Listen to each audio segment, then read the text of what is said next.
two different streams set up, so I'm not sure. I think I'm in the right place. Am I here? Can people see me? Can I go run and hide? Am I done now? Can I go home?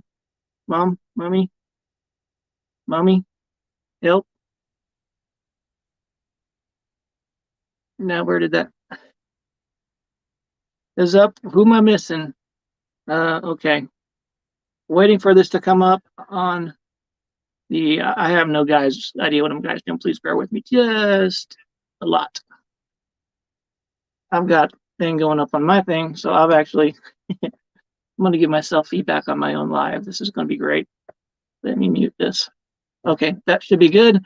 Hello, everybody. I am slowly working through this. Where are we at into here? And I lost somebody.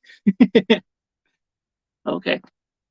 Not sure where that went. I had somebody here down and then they disappeared. It says my guests are gone. However that goes. Hello, everybody. This is the first time doing this, and bear with me. I don't know what I'm doing. What's up, Tim? Hey, Linda. Hey, Jack. Hey, gee, great. Where are people? I'm scrolling. Not doing very good at this. New comments. Let's see what new comments do. Okay. Hey, Charlene, how's it going? And all sorts of different things going on here. And did that. I saw a guest in the downstairs, and then they disappeared. So I'm not sure where that went. I clicked add to invite, and all that messed up through on the StreamYard side. But anyone who doesn't know me, I'm sure everyone here does know me. My name is Wade. My channel is Vanquished Adventures. And I run around in my box truck van and I cause trouble everywhere. And I try to go from state to state and get kicked out of everywhere I go. And so far it's working great. Down to 3 or 4 states in the US that I'm allowed to go to. So it's time to go start traveling overseas. If you believe any of that, then you don't know me. But it is all good. So I'm trying to kind of go through this a little bit and kind of go through here. Okay.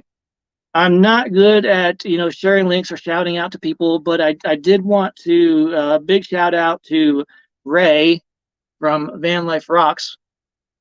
Gave me some input. I'm always a troublemaker, Tim. Shout out to Ray at Van Life Rocks.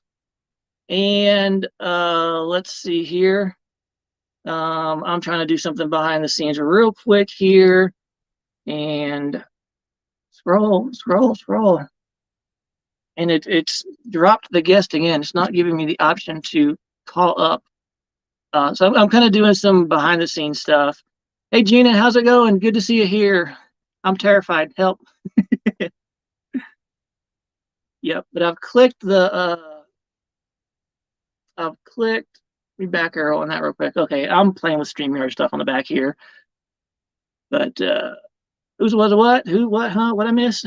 I think if you click these things, it'll pop that up on the screen and it'll say, hey, and that'll say, hey. I'm just playing with some stuff with you guys while I'm doing that. I had a guest and I tried to do that a couple times. We'll see how it goes. Wait for that to pop back up again, see if that works. Thanks. Thank you, Geeky Gardens, Jack. Thank you for putting that link up there for me. And you guys should check him out. He's a pretty funny guy. And he lives in a van in San Diego, California area. I'm sure most of you know him. He's a bigger channel and bigger channel than I am. He's a pretty cool guy. But I am slightly stalling, trying to figure out this guest thing because that didn't quite work that way. I'm wondering. Yeah, I don't know how to like drop links to come up or something. I don't know if it'll work that way, but the other link didn't seem to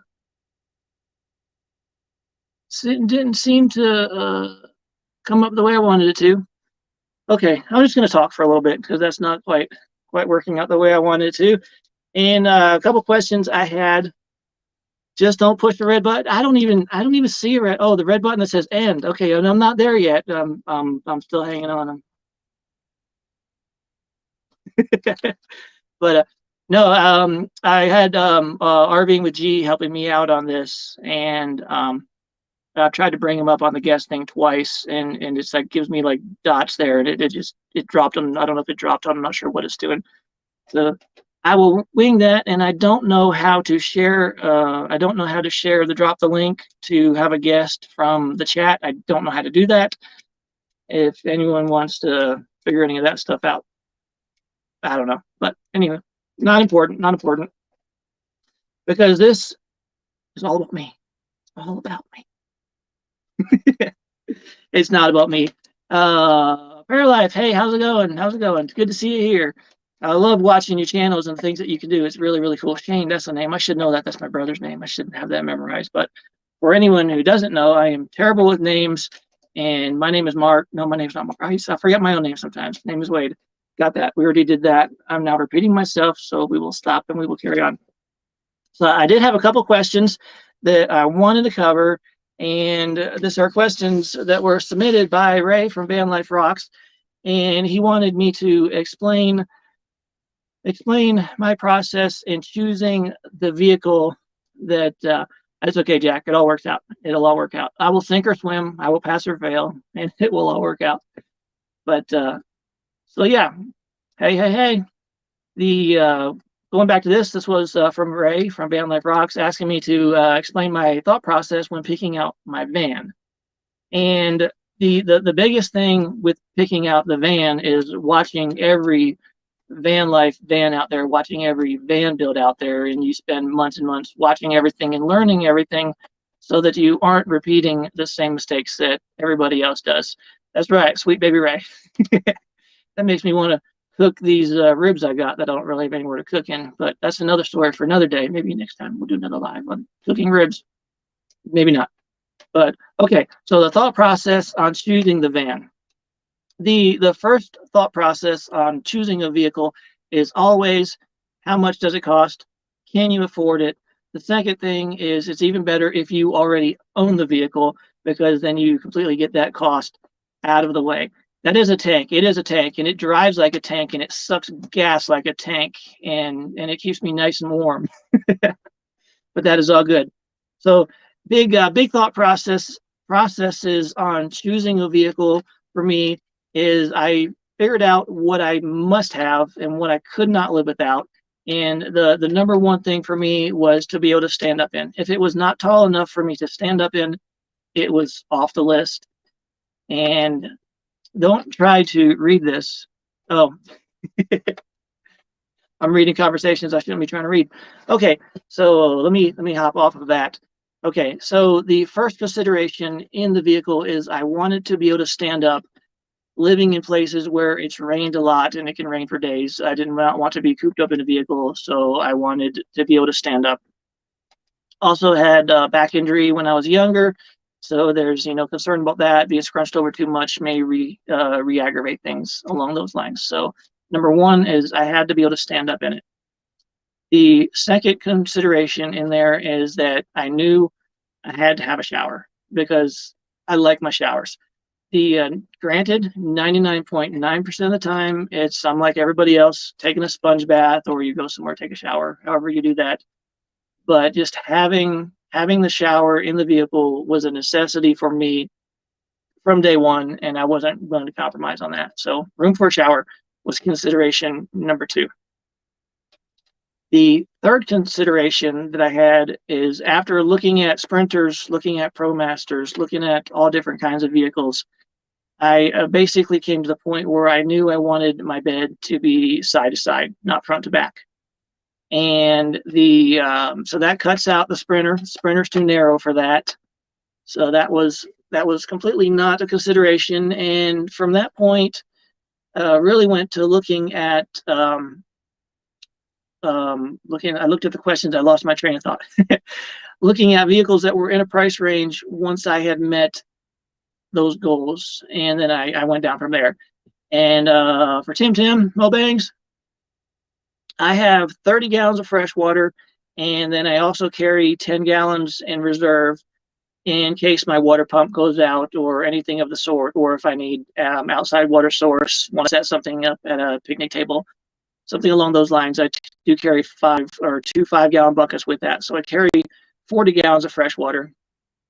And I use my 30-gallon tank. We'll take one of those 5-gallon buckets, and I dump that into my 30-gallon tank. and then I know it's time to go back to civilization and refill the water, and then I'll go back. I'll get food, make sure propane's topped up, and all those good things. And that's essentially how I manage that. And I put water sensors into my tank, but they didn't work. They failed after a month or two. The water sensor failed. I don't know why, and haven't been concerned enough. So once the water pump starts running and it doesn't build back up pressure, I know I dump a 5-gallon in and I know I head back to the city. So that's the question on the water. And if I'm talking too fast, which I probably am, it's because I'm nervous. So let me see if I can just slow down a little bit. Okay, that's a little bit better. Here we go. Okay.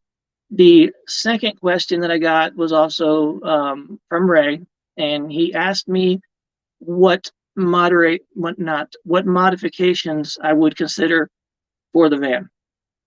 And I really had to think about that one for a while, because I'm pretty happy with everything that I've done, because I put so much time into. Take a deep breath and blink. Blink. Here we go. Okay, where was I? Back to moderations. I've got a tablet sitting over here, and I'm kind of like trying to monitor the YouTube side as well as the StreamYard side, just to make sure everything is working. And it's funny because it actually has a delay. So I see myself making movements on the other screen that I'm not making, and it's like, what is that guy doing over there? But okay, enough distractions. Breathe. That was modifications that I would consider for the vehicle. There really aren't many. I have made a couple slight modifications, which I've addressed in my van build video, and that was in regard to putting my refrigerator into a pull-out drawer, and that was not effective. So I ended up cutting a hole in the top of the countertop to where I can lift that up, and then I have access to my fridge. So that modification was done already. Hello, camp guy. How's it going? Camp maintenance guy. That's it. Hey. Good to see you here. Troy. See, if I do enough live streams, I will actually learn people's names. I'm terrible with names, and I apologize for that, and I will continue to apologize for that. But so modifications that I would consider on the van. And I did have to think about that for a little while. And the biggest thing that I came up with would be my solar installation. For anyone who's seen my rig, some people have, some people haven't. Some have watched the videos and different things on that. But I have 1,200 watts of solar on the roof. Can I dance in the van? Okay. I probably going to divulge too much on that, but I'll come back to the dancing in the. I'll come back to dancing in the van because it ties into how much alcohol I have in the van. So we'll come back to that one. Okay, back to the question at hand. Hey Ron, how's it going? Is modifications that I would make. Rebooting PC slowly. It might be something on my NG. I'm not sure what's up with that. So I have 1,200 watts of solar on my roof. I have been on the road. It will be 2 years. The 4th of June will be 2 years that I've been on the road. I've never plugged in. I've been to a campground, I think 7 days over the last almost 2 years. And I've never plugged in. I've spent time with family and some relatives, grandma's house, things like that. I have never plugged the van in. I've never run out of power. And so the 1,200 watts of solar has been completely more than I need and complete overkill. And I have my solar configuration actually has 600 watts that is tiltable. I push a button in the van and 600 watts will tilt up. So in the winter time, I could face south and have the tilting solar for additional power. I've never had to do it. I've never needed it. The only times that I have actually used the tilting solar is to show it off and to show people that I made a cool thing and designed it myself. And look, it's neat and it moves and it goes up and you push a button. So, and something that I would change is I would take my solar and I would make it fixed instead of tilting, because I have several hundred pounds of galvanized steel up there. Thank you, thank you. My band. That English is hard, you know. I know it's my first language, but it's still hard. If I would slow down and talk a little slower, then I wouldn't say words like band. It's all good. I'm learning. It's a learning process, y'all, and I thank you guys, all of you guys, for sticking with me. This is kind of fun and nervous, and it's a learning. It's allowing me to expand my chickenness, for lack of a better word. But okay, squirrel ran by and I got sidetracked. So I would take my solar and I would strip it off the roof. I would get rid of several hundred pounds of metal up there that is allowing the whole frame and construction that allows the solar to tilt. I would take that off and I would get rid of it and I would just leave it as 1200 watts fixed solar.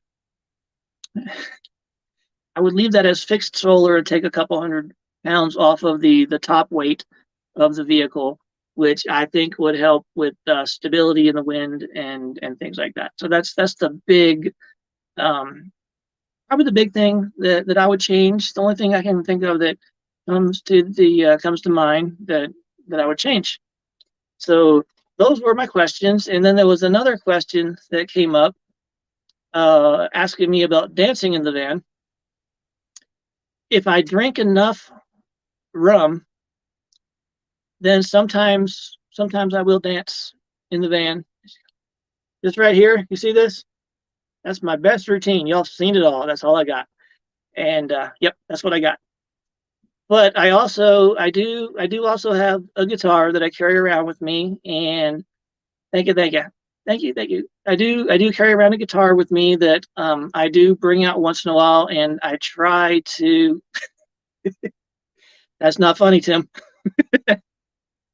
I have every intention of learning to play the guitar, but the patience to sit still long enough is hard for me to do. I'm a very high strung go person, and yeah, the reference to Tim there is I bought a gallon of wine. It was on clearance, and I brought it down to the RTR and all that meetup, Quartzsite and all that stuff, and it was a gallon of wine. It was on clearance for $3, and I had no intention of drinking it. It was for everybody else. It's like, here's some wine, and they pretty much made me drink the whole thing. And it was there's probably some video of that out there somewhere that should be burned or buried. You know that. Okay, I'll come back to that. So I have the guitar and I have that. Did you drink a few cups? Thanks, Tim. It still messed me up. But I also nobody, well, maybe almost nobody on earth knows this, but I actually do have like a big karaoke machine. I have a karaoke machine with a speaker and all that stuff in the van that I have never been drunk enough or brave enough to drag out anywhere. But it's good. Linda has that video. Oh Lord. Just if anyone puts anything public, tag me in it. Let me know so I can watch, because I want to laugh along too. I'm good at throwing myself under the bus for a little fun. There's not a problem with that. Which is what did I miss?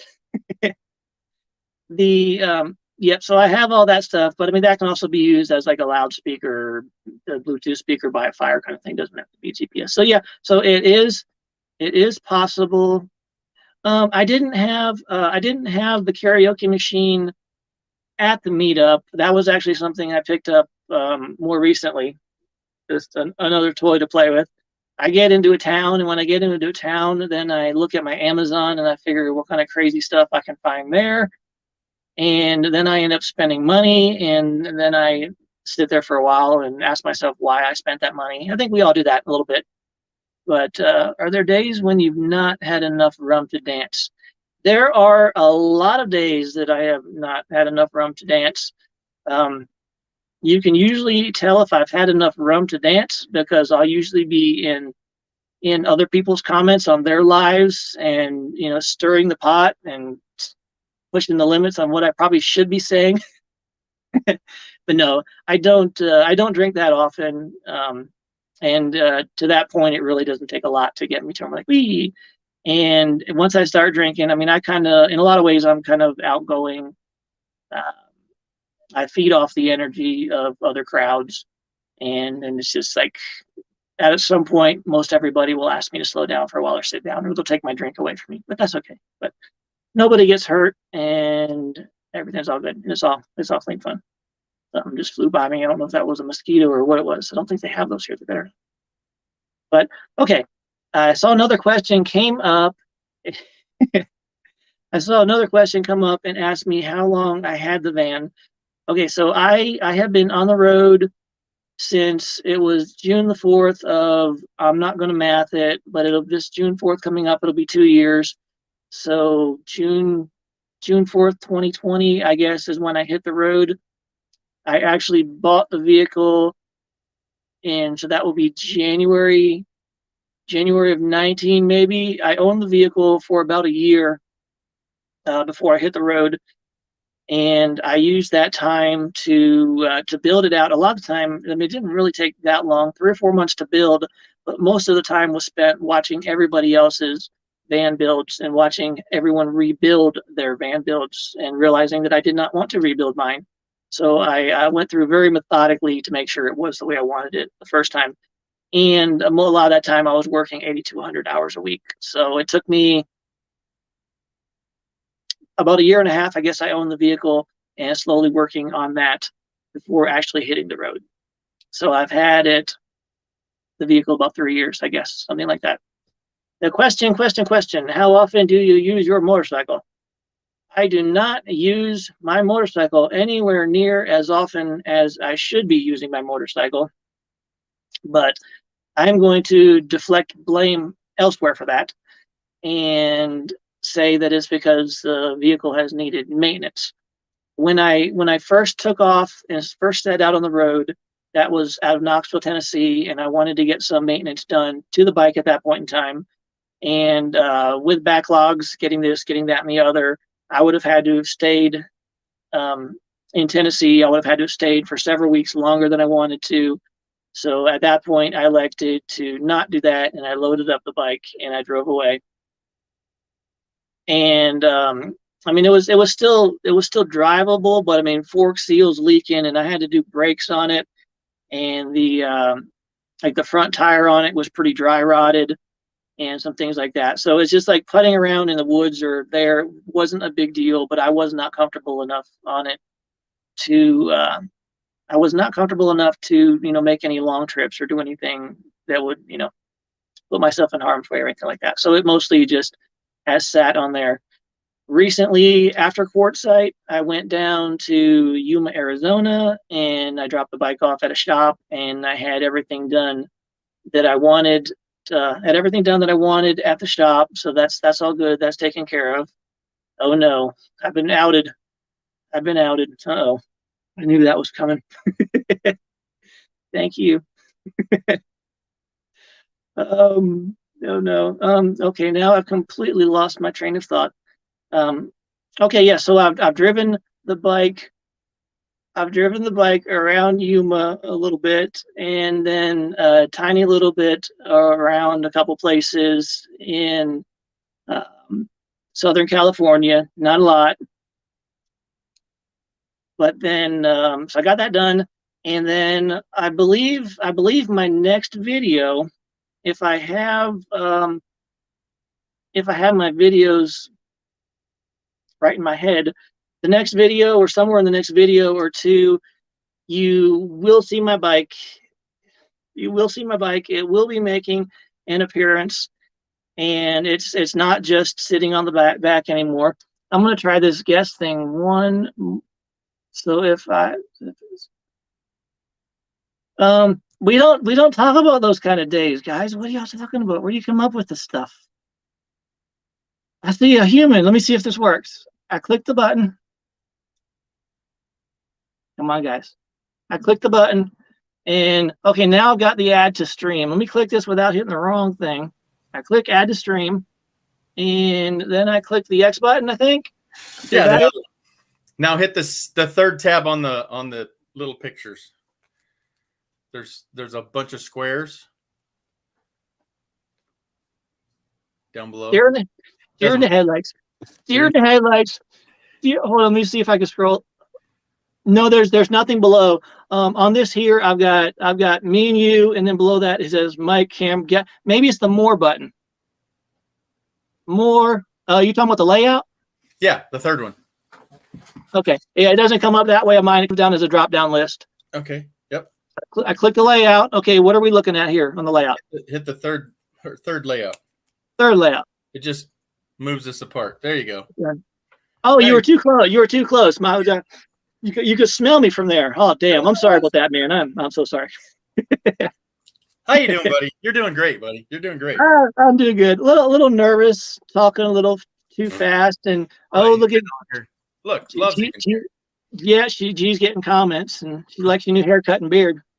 Oh, well, thanks, guys. I did a little trim. Sweet, thanks. Yes, gotta just do the little slick thing. But wait, where do you see yourself in 5 years? In 5 years, married with 10 kids, and no, that's 7 years. 5 years. 5 years. That was way down on the list. You hit me with that one pretty quick. Oh, right. That's those interviewing questions like I've had to go through. Okay, 5 years from now, 5 years from now, gas will probably be $20 a gallon, and I will be living in the corner of a Walmart parking lot with my hand out with a little cup asking for gas money change. At the rate things are going, that's where I'll be. I bet he'll have a puppy and a guitar. You got to have a puppy and a guitar. Yeah, that's the sucker move. Yeah. I have the guitar. Check. I just haven't got it out enough, and I mean, I don't have that dexterity and everything in there yet. I've got to lock myself in a cage and force myself to play it.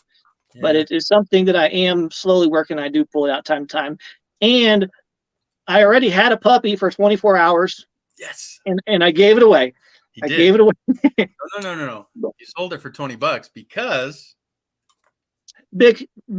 I bought it food, I bought it leash, I bought it harness, I rescued it, I did all this stuff, and yeah, the guy who adopted him gave me some of my money back that I spent. Yeah. So that worked out okay.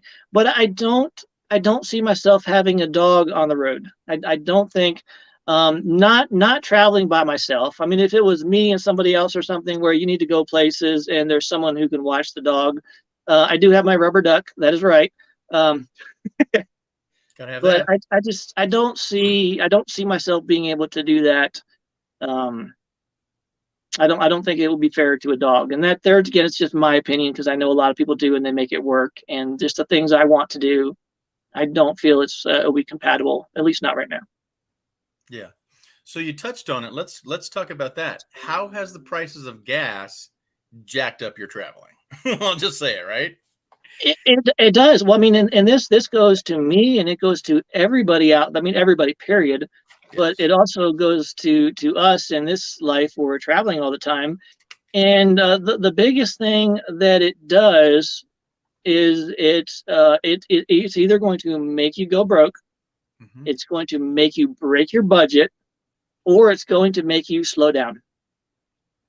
And if you're somewhere out in the desert where you can stay somewhere for 14 days, and then you can move to the next spot, and you can stay there for another 14 days, then I mean you have the ability to mitigate the impact of the higher prices. But if you move around a lot, the more you move, the more it hits you.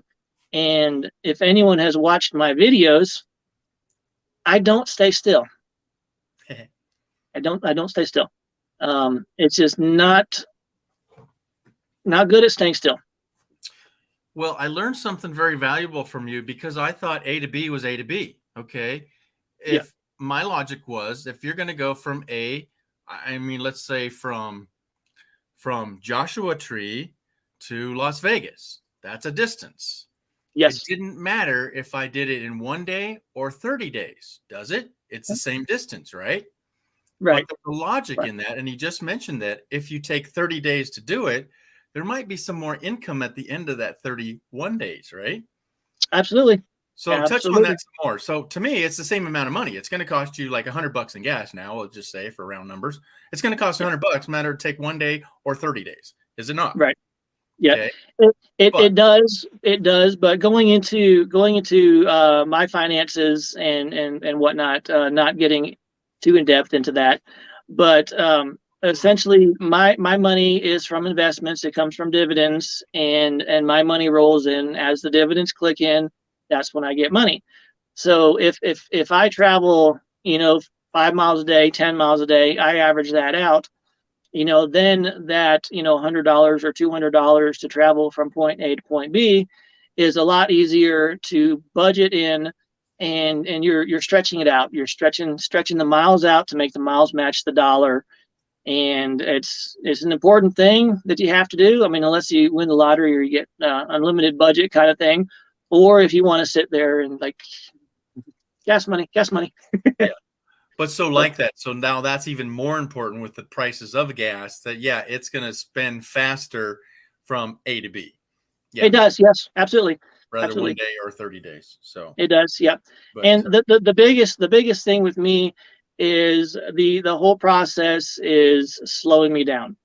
I've yeah, been coming out with, a video every other day, sometimes every 3 days. cool. And I just kind of bounce and bounce and bounce and bounce. And I sit somewhere, and as soon as I start getting bored, I bounce. Mm-hmm. I spend a lot of time by myself, and I'm not really that's not me though. So I sit there and I get bored because I'm there by myself, Right. and then I hop in the driver's seat and I turn the key, and then I go on to the next place. So So you touched on it. You talked about budget. What would somebody have to budget for? I mean, if you're finding free water and you buy your groceries, what kind of budget is somebody going to need to know how much they're going to spend? I mean, maybe you're a steak guy, maybe you're a mac and cheese guy. So enlighten us you on a budget. you are, as far as food goes, you're a whatever kind of money you got guy. If your budget says you're a ramen noodle guy, you're a ramen noodle guy. Just happens to be great if you like ramen noodles. But so my budget for myself is around $1,000 a month. And that's Is where everything. I'm at. That's everything except healthcare, because everybody's healthcare is so different and over the place. And some people have access to Affordable Care Act and things like that in the marketplace. And that's And it it is, and it varies person by person. So I don't really touch on that. But I spend about $1,000 a month is where that's going, and 80% of that is gas. I was going to say, okay, so gas and food is your Yeah. biggest expenses. Mm-hmm. Do you put away money for maintenance in that $1,000? No, I do not put money away for maintenance in that $1,000. That is separate. So you already have. Yeah, that is separate. And if I didn't have that put aside, I would still be stuck on the side of the road in northern Nevada somewhere from last year. Yeah. So on that note, would you say, I heard it from another bearded individual, that you need at least $3,000? Would you say that's enough? That's average? You need more? Less, whatever. Let me look. Okay, so now everything has changed with your favorite words. So ready? Here we go. With everything going on, Yep. everything has changed. Yes. But the bottom line is that the going figure that has been on YouTube a whole lot is everyone needs a $3,000 emergency fund, $3,000 emergency fund.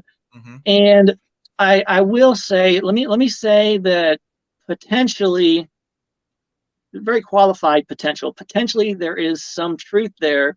But if you have $3,000 saved up, if you have a catastrophic problem, you have an engine failure, you have a transmission failure, that $3,000 is going to be your first month, last month, and security deposit, putting you back into an apartment or an efficiency or something like that, because you are not going back on the road for $3,000.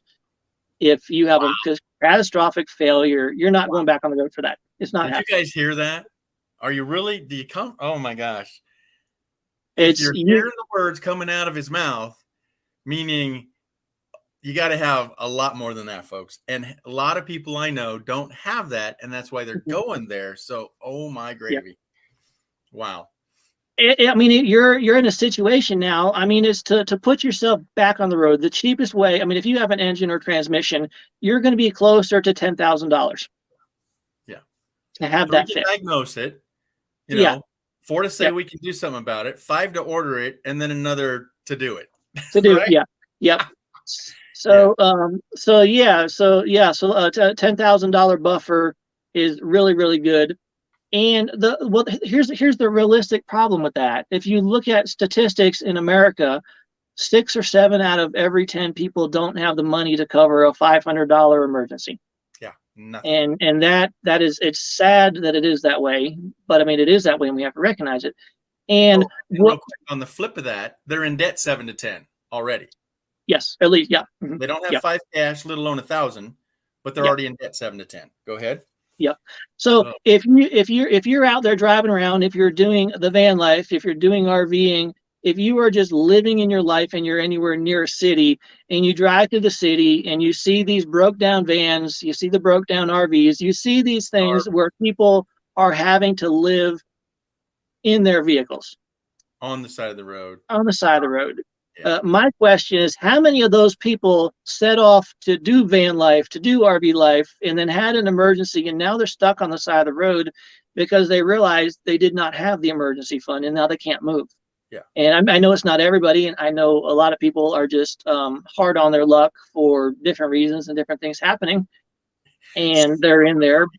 But but it really, yeah, you have to go into it with eyes wide open, because if you're doing the van life thing and your vehicle breaks down and you cannot afford to have that vehicle fixed, the only way for you to get back into the van life is to buy a new vehicle. And is that going to be at a buy here, pay here car lot? Are you going to be financing something? Do you have enough money? Is the $3,000 you set aside, is that enough to get you into another vehicle to keep on going? And you've got to face all these hard things, and you need to go into this with eyes wide open so that you're not getting yourself kicked down the road in 6 months if something happens. So real quick on that note, I would say get your credit in line. So don't say F this apartment and trash it on your way out going, I'm doing van life, because you need your credit. Okay. Have twice as much savings as you ever thought you needed to have, because like you said, probably 1% of those people that are living in those vans on the side of the road had some money, and somewhere it went bye-bye. So all the rest either were evicted or just life hit the fan or whatever, and blah, blah, blah. So do you see yourself going back to sticks and bricks, or how long do you see van life working for you? I never went into this saying, okay, this is what I'm going to do for the rest of my life. I never went into this in that, and looking at things in that way. It was I was in sticks and bricks, and I was sitting in a 4-bedroom, 2-bath house by myself, bored out of my mind. I knew one neighbor. Occasionally I would go over that one neighbor, and we would like have dinner occasionally, kind of thing. And it just it's like everyone gets home and they lock the doors and they hide. You don't know anybody. I mean, I was completely alone, and it's like, why? So then the van life thing came along, and just evaluated everything, and it's like, I'm going to try this. So my initial thing, I said, okay, I'm going to try this for 6 months and see what happens. And it's going on, getting close to 2 years now, and I'm still trucking along. I'm having a blast. I like it. I love the traveling. The biggest thing for me is that living the lifestyle, it gives me the freedom to go all these places, to do all these things, where I'm not traveling on vacation and spending $150 a night on motel rooms and things like that. And it just allows me to do that. So I mean, I'm not collecting a pension. I'm not old enough for any of that stuff. I'm not on disability. I don't get any money from anybody. So everything that I'm doing is on my own. And being that I'm only slowly getting older, or yeah. So I mean, I do everything on a budget and whatnot. But yeah, the I can see myself doing this at least in a part-time capacity for as long as I want to. I don't see an end goal, but I mean, I might at some point get to the point where I want to settle down, different things like that. And I mean, I'm not opposed to that. Um, but I mean, it would be more on my terms, and I still want the whole traveling, and so I can see myself at least doing the van life part time for as long as I'm kicking in some capacity. Now, I don't know if these people here have heard it, but you'd mentioned before that you would like to get a place and then kind of like boondock share. So we'd have like 3 or 4 people along the way throughout the United States. And when you Yep. said settle down, I mean, you could settle down with them for what, 30 days, 60 days or something, and have these areas to move around to. Yeah. Is that, Yeah, is that something you've talked to people about? I've talked to you about that. I've talked to you about Fit for Expedition, Greg. I've talked to him about it, and there's some interest there. And yeah, the idea is that you have a group of people. The important thing is you have a group of people that can get along with each other and that can be friends, because some people just aren't compatible, and that's just the way that is. But the idea is to have different properties spread out across the country, and essentially going together as a network within a group, and we would all have access to use each other's property. Mm-hmm. You would be responsible for your property and for maintaining it in your taxes, and I would be responsible for mine. But at the end of the day, we also basically give each other the right to use that. And taking that a step further, it also gives people in the community property that we would control. If we wanted to do a meetup with some people, we could all get together and do. I mean, depending on the size of the property and things like that. But I mean, we'll allow different people to get together more, and to utilize that in a way that's cost effective for everybody. And touching on another base, which is something other people are doing, and I know you've mentioned that, and I've heard it from a couple other people, and that was the idea of multiple people going in on one larger piece of property. Mm-hmm. I am very, very apprehensive about that idea.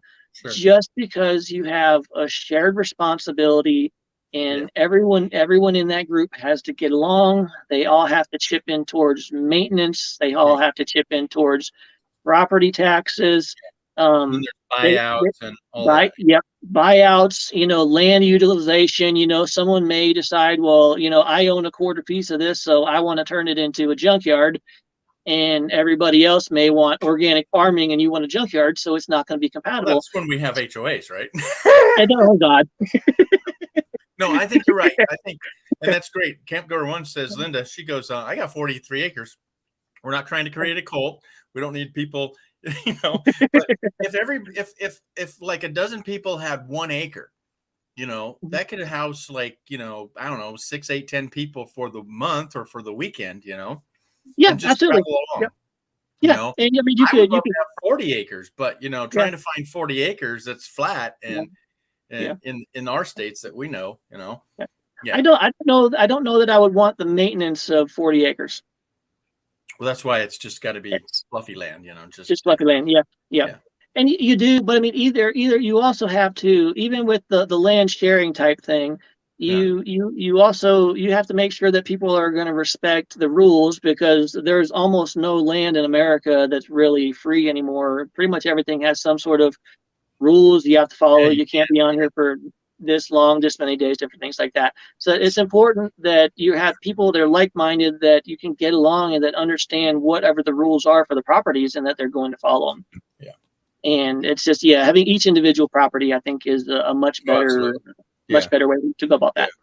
Yeah. And then a matter of 4 people or 6 or 12 to cycle throughout like regions, or just like if somebody's, let's say you had one in Reno or here, right? You had one in Reno, and somebody's going from Havasu, from Havasu to Oregon, and that's like halfway, and then they stop off, and you're not there, and you stay 3-4 days, whatever you need to keep moving along. It's like no big deal, right? Yep. And I mean, it's something like that. You would have like a typed up contract that everybody would carry with them, and then like if you've got gates on properties, then you would want everyone to have either like a combo lock or something, to where people would be able to access it. You don't want to leave things wide open, and things of that nature. But yeah, I think it's a neat idea that I would like to explore more and do more. And I think it would be really good for our community as a whole. Even if it's not, even if it's just small groups, like 5 people here sharing, 5 people over there sharing, and these people aren't sharing with that, whatever. But I think it's a good option for people. And in some regards, the ability to meet up with other people in different places. Some people aren't going to go to quartzsite. Some people don't want to go to quartzsite. You spend enough time in the desert, you're going to miss trees, and that is me speaking from personal experience. It's like, oh my God, I need trees. I got to go somewhere. Okay, so you went through Joshua Tree, okay, and where I live in Reno. There's a huge difference of these things that grow above ground, right? Yes. Yep. There's a word that starts with like cheatgrass, and then there's maybe a sagebrush, and then there's a hedge, and then there's a tree. Yep. I have less than sagebrush. Let's just say that. Yeah. I am missing the trees from Oregon and Washington, where it rains a lot. Yeah, kind of, sort of.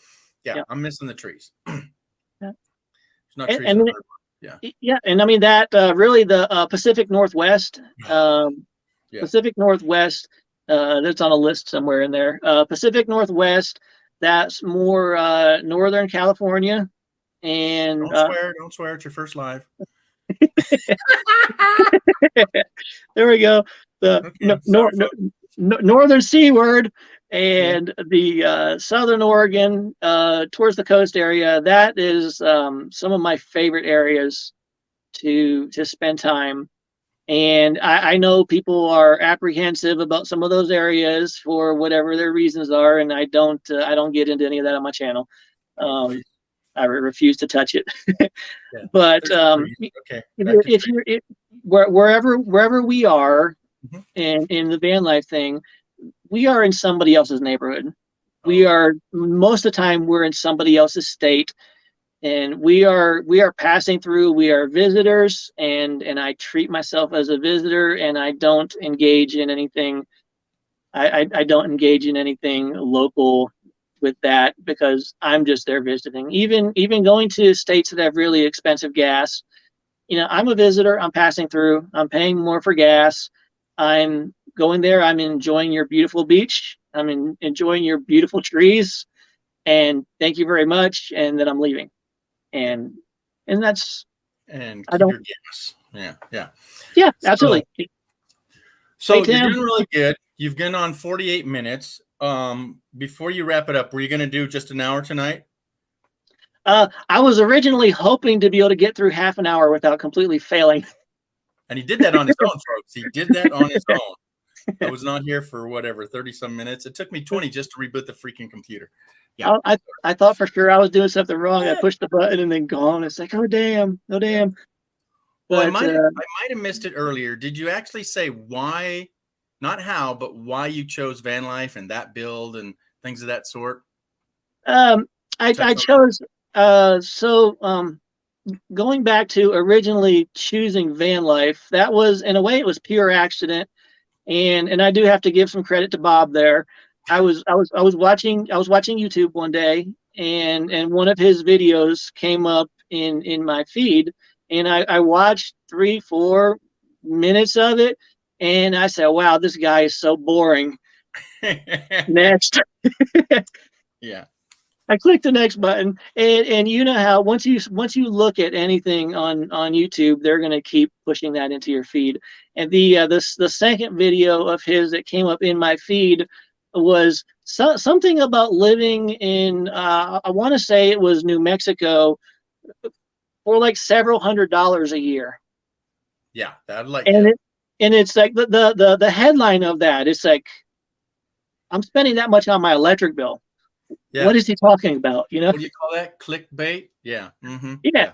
Well, I mean, well, what that was actually what was land on Indian land. You could get in land on through an Indian reservation thing, a campground they had. It was too hot 8 months of the year for you to actually be there, but technically it was a couple $100s a year type thing.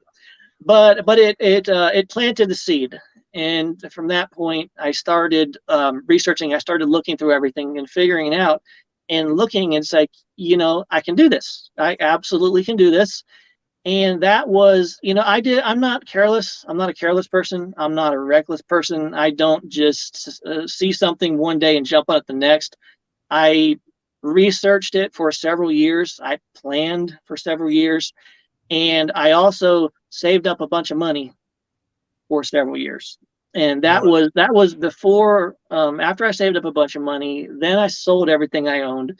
Then I sold my house, and then I thought I was ready to go. And I had my income planned out. I had my investments set up. I made sure I knew what I needed for money to do this, and I made sure for a year that my dividends met my needs for a year before I took off.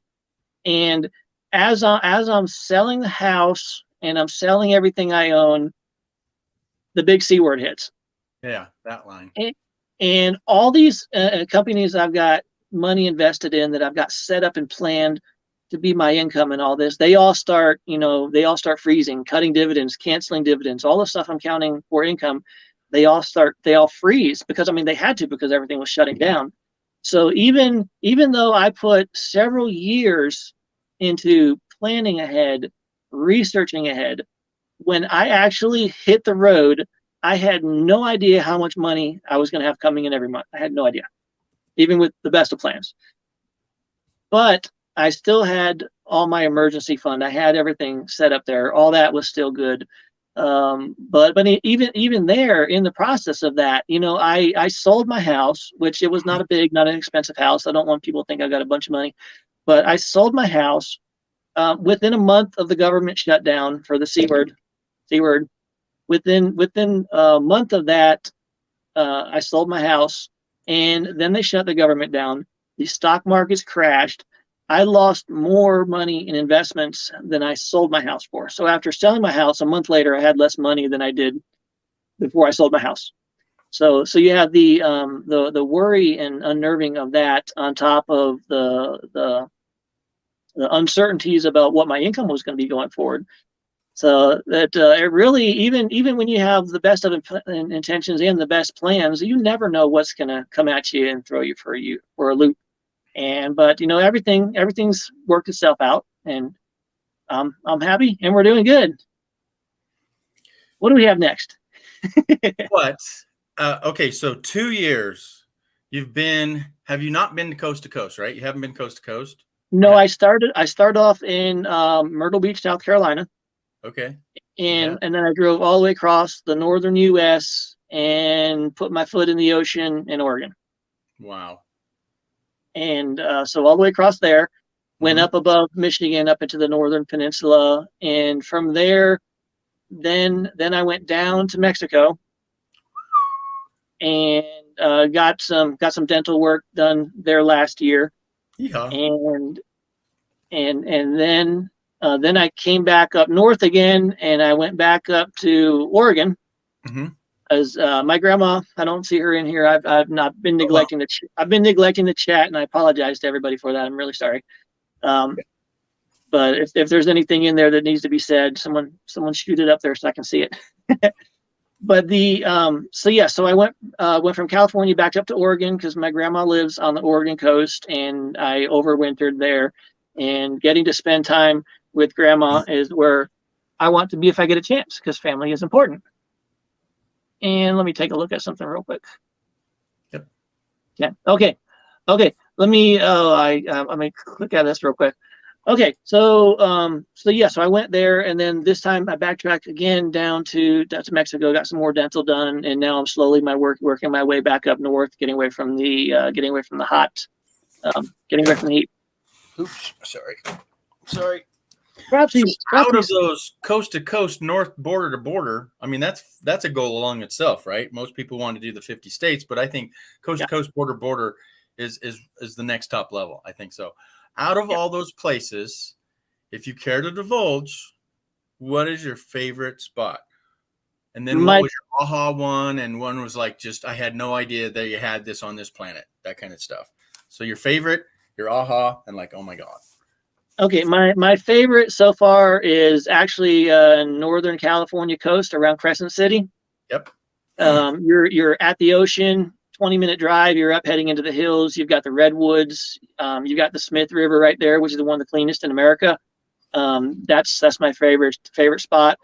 Some of the canyons in Wyoming that I went through, I want to go back to again. I can't remember the name of it. It might have been Snake River Canyon. I'm not sure. It's actually more towards the eastern side of Wyoming, but I haven't been to Yellow. Amazing, because most people think Wyoming is just that little bit rectangle state. It's not quite square, right? Yeah. That's Colorado. They're square. But but Wyoming, it's probably the least populated. No, it is the least populated state, but you're willing to go back to it, eh? Yes. I've got a half brother who lives there. He lives there year round. God bless his poor soul. Okay. It's just it gets so cold during there in the winter that you don't really want to be living this lifestyle up there in the winter. You want to be sticks and bricks if you're going to, and I couldn't do that. But yes, it is so beautiful up there. Mm-hmm. And then you've seen Grand Canyon, right? Yes, Grand Canyon. Yep. And is that something that you had no idea that was that fabulous? Or what? And is there others? The Grand Canyon, you really have to see it. One of those things, you have to see it with your own eyes to really appreciate it. Same with the giant redwoods. You can look at pictures of them, but you have to walk up to it and you have to look up at that tree. You've got to give it a big hug and realize how insignificant and small you are. And there's one more in Oregon. It's called Crater Lake. It's the bluest lake in the planet. It's just amazing. Yeah. It is. Crescent City, I'm not sure about the black sands. I'm not sure if they have the black sand beaches. I'm not 100% certain about that. They also have shells, and they have like glass that's rounded. It's been just beat in the waves. It's glass that's been beat up on the shores. Yeah, it's fabulous. Yeah. Yes. Going back, I got a funny story about Crater Lake. It's really beautiful up there, and there's some boondocking spots outside of there where you can also stay for free. But I got a new pair of sunglasses because if anyone knows me, I'm always wearing sunglasses, but I break about a pair a week, so that's just how that works. But so I go up to Crater Lake and I'm just looking around, and everyone's talking about how beautiful it is. I'm looking around, and it's like, well, that's not really that blue. That doesn't really look that interesting. And like 15 minutes later, I took my sunglasses off, and it actually had like a brownish tint to the sunglasses, and it was a new pair I picked up. And then as I took the sunglasses off, and there was that aha wow moment was right there. Like, there it is. Yeah. Wow, this is what I've been missing. Yeah, the whole day. So the first time I saw it, I had somebody hold my hand and I walked up backwards because I wanted to take in the whole thing, the whole circumference of this sunken volcano. Okay. And it's got the bluest lake because there's no outlets. Okay. There's no rivers going out of this lake. And all the minerals there just concentrate and makes it so blue. But I wanted to see 100% of it when the first time I saw it. And it was the most incredible thing. It is. Yeah. Absolutely. Yeah. And then to have a meetup and to meet other peoples there and then go there is the next best thing, sharing it with somebody. Yeah. And there is another, I mean, I'm not affiliated with it or anything, but there is another meetup in Oregon coming up this year. Yeah. And depending on what I do and where I go, I may be to that. I might not. You have to go. I'm sorry. Yeah. So yeah, I will let you step down, do your thing, and I'm gonna say bye to everybody and see if there's any last minute questions, and then I'm gonna wrap it up. I appreciate all your help in setting this up and helping me through this and everything. 100%. Thank you. But he did fabulous, didn't he? And somebody said you were a natural. Hello. Nah, I don't know about that, but I'm a natural at breaking things. Yeah. But so Ron was there. Ron said he lived in Wyoming and drove to Snake River Canyon. That's in Idaho. I don't know if Yeah. there's one in Wyoming, but that's what you were seeing. The Snake River goes everywhere. Yeah. Yeah. Then what else did Wade? Oh, Wade did great. There you go. Yeah. Thank you, guys. I thank everybody for showing up. If there's anybody I missed, or if there's any last minute questions, if anyone wants to throw it up, I know you've got to run, George. I know I'm already making you late. No. And yeah. I just don't want to miss for that. Dinner date. I got a dinner date. Oh, yep. Can we ask who she is, or is that wrong? It's my 92-year-old neighbor. He's making cabbage. What's that? Corned beef and cabbage. Oh man, I haven't had that for years. That's awesome. Yeah, that's. If y'all were a little bit closer and gas was a little bit cheaper, I would take off. Yeah. Thanks, Caroline. Appreciate that a whole bunch. Thank you. Okay, everybody, I'm gonna let him close it out, and don't keep him long. But I want to thank everybody that said hi, and thanks for coming in to share his first live. I got it that way. I'm usually over there pointing that way. But yeah, I think you did great too. And he might do it once a month. I don't know if somebody. Yeah, maybe once a month. We'll see how it goes. I may do some pop-up things. I don't know. I can do whatever I want tomorrow and the next week, and I have no schedule and no timeline, and I'm kind of maybe rubbing that in a little bit, but it's great, and I wouldn't change that for the world. It's great. Right. Well, maybe there's a few things I would change, but right. It is all good, and I'm blessed. If you want to go longer, or you want to go out together, or what? Well, I mean, I normally prefer to go out with girls, but no. I'm in on the red axe. Hit the axe. Hit the red axe. Okay. I'm just teasing people. Don't be going crazy with any of that stuff, guys. That was just adult humor. And yeah, I don't. A quick look through. I don't see any more huge questions. If anyone does have any questions, anything they want to know, they can check on any of my other videos, throw up comments, and I try to answer everybody that says anything. Until I get like 1 million users and all that stuff. And on that note, this was great. It went a lot better than I thought it was going to do. I thank you, everybody. And confession, as I am walking out the door, a confession.